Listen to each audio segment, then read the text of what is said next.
TV! Ito ang first time na mag-unboxing tayo. Tadaan! Ang pinakaunang 88 case keyboard ko. Wow! Na matagal ko nang na-order sa Shopee. Pero ngayon lang natin bubuksan. Isa-isayin natin.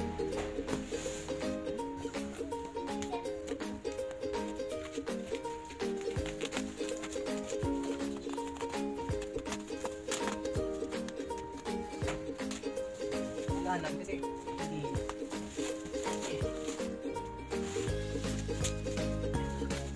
wala akong nakumakati kayo ito. Butin nila nila. Bigat ito ka. Mamali ko yung bigat. Bigat na bigat. Ang dami ako ito. Bigat. Ingat ako yung stand ito. Pagod na yung stand ito. Bakit mo ito? Sa'yo ko yung bakit. Bilang ganda box.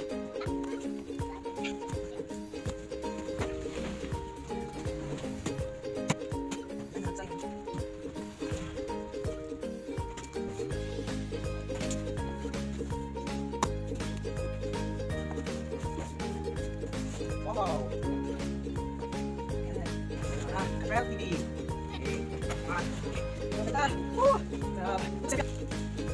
Natin. Isa-isa natin. Yan.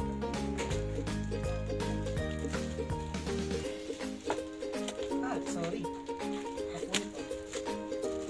Ayan po. Okay, so ito siguro lang lag.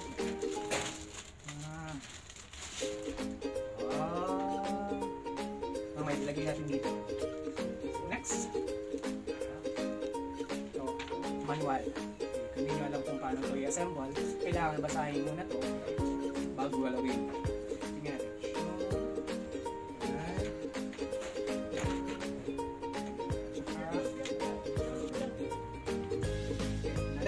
Next!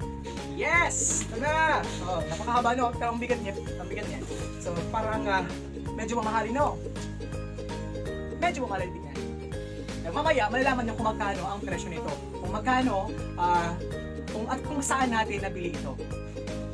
And sana naman kung nanonood yung nabili ko to, sana tandaan natin kasi medyo tigaan ng konti. Yan. Kitang-kita niyo paka-package. Ang ganda-ganda no.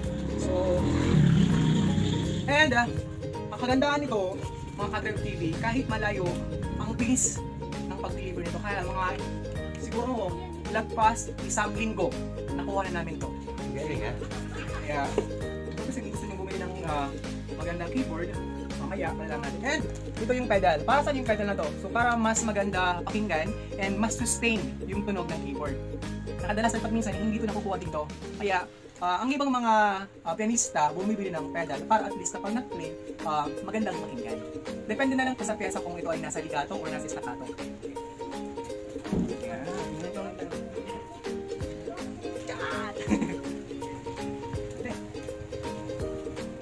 Mamaya, i-try natin kung anong tunog nito. Kung maganda ba yung tunog niya. Kasi,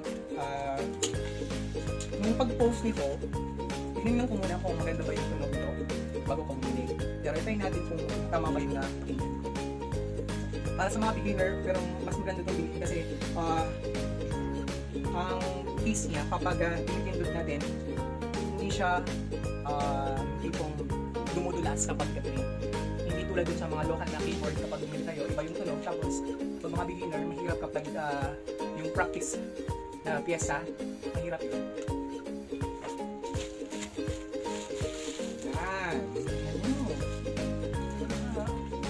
Paliw kaya ito eh! Ito ang pinaka-paborito kong instrument. Keyboard or piano. Kasi dito ko nagsimula. And pangalawa, yung mic. Yeah! Lagyan natin dito kasi mga gagamit natin sa shot. Tandaan natin. Medyo mag-grab. Okay. Wait natin. Wait lang yun.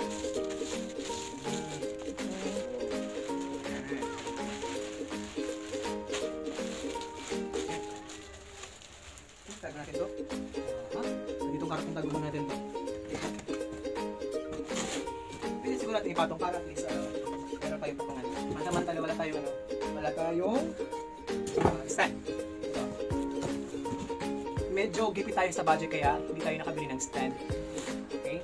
So katapos ito, isa-isayin natin kung ano yung mga nilalaman ng keyboard na to. Okay, hindi ko natin try kung gumagana pa to or something. Ngayon natin malalaman. Kaya sorry nyo. Okay, natin dito pa ito. Ayan. Pansamantala yan, isagin natin dyan. Tapos ito, lalagyan ng piyesa. Ganyan dito. Try natin kung malapat pa to. So first, yan. Kasi ito yan. So ito yung adapter. Kailangan natin ito para gumana itong keyboard nito. So kailangan din natin ng extension wire. Kasi yung extension wire ko dito. Kailangan natin. Okay. Electric fan.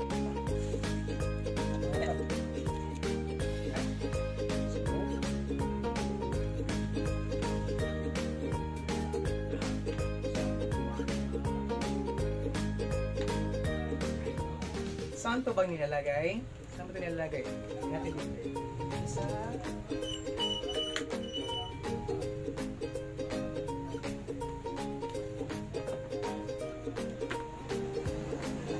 Ito sa may, ito sa power. Kita nyo sa yung power. Nilalagay sa power dyan. Then, saksak na natin to. Okay. Oops! Mga bata! Kung nanonood kayo, dahan ng pagsaksak sa outlet, baka makulit. Or magpatulong sa mga magulang or na. And lagyan natin itong pedal. Saan kayo nalagay ito? Hindi na pakakapackage yung ganda.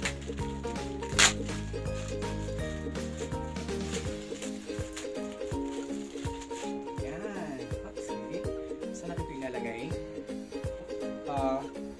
Gagamitin natin itong keyboard na to para mag-play ng isang piyesa at pakinggan nyo yung buong tunog kung maganda. Kung pwede pa siyang bilhin o hindi.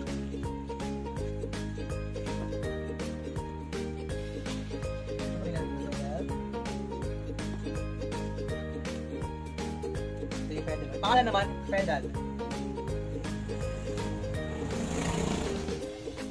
Yan, kapalit lang yan. Para sa yung pedal kaya nga, anong ginagamit? Yung ano ba? Yung kamay or paa? Siyempre yung paa. Ka-Trev TV natin dyan, sana wala ka, huwag kayong magsawang manood ng aking channel. Thank you so much. Try natin. Saan ba yung power dito? Try natin. Yan, gumana oh. Yeah. Okay. So, i-try natin kung lahat ng case gumagana. Magsimula tayo sa pinakamababa hanggang pataas para masiguro tayo kung magana ba siya.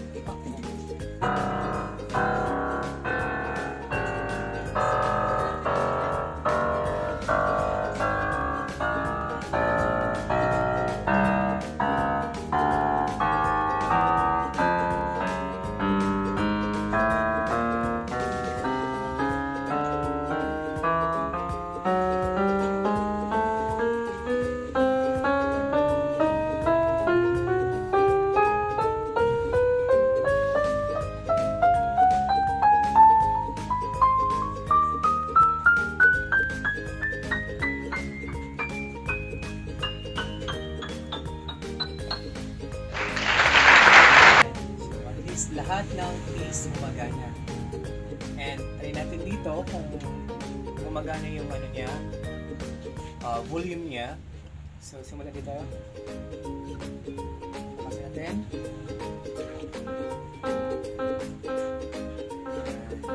And meron kayong makikita dito, pwede siyang lalagyan ng ano, ng flash drive kung sakali.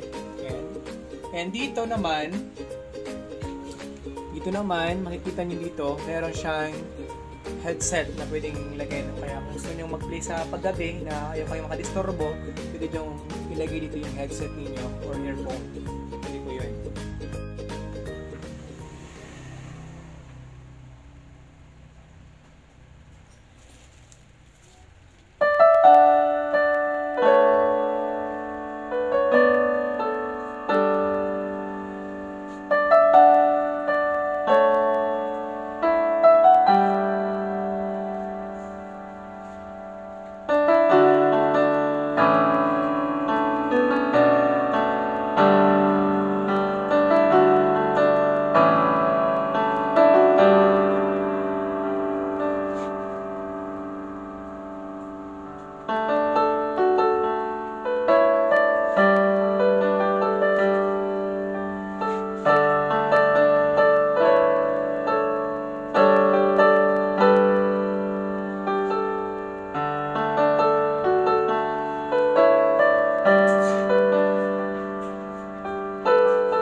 makikita natin sa image na yan kung saan store ko nabili sa Shopee ang 88 case keyboard ko at kung magkano lahat inabot kasabay ang shipping fee.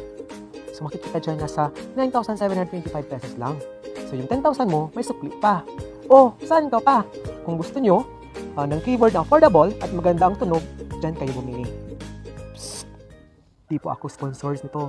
Pero, baka naman, may Scars Kingdom.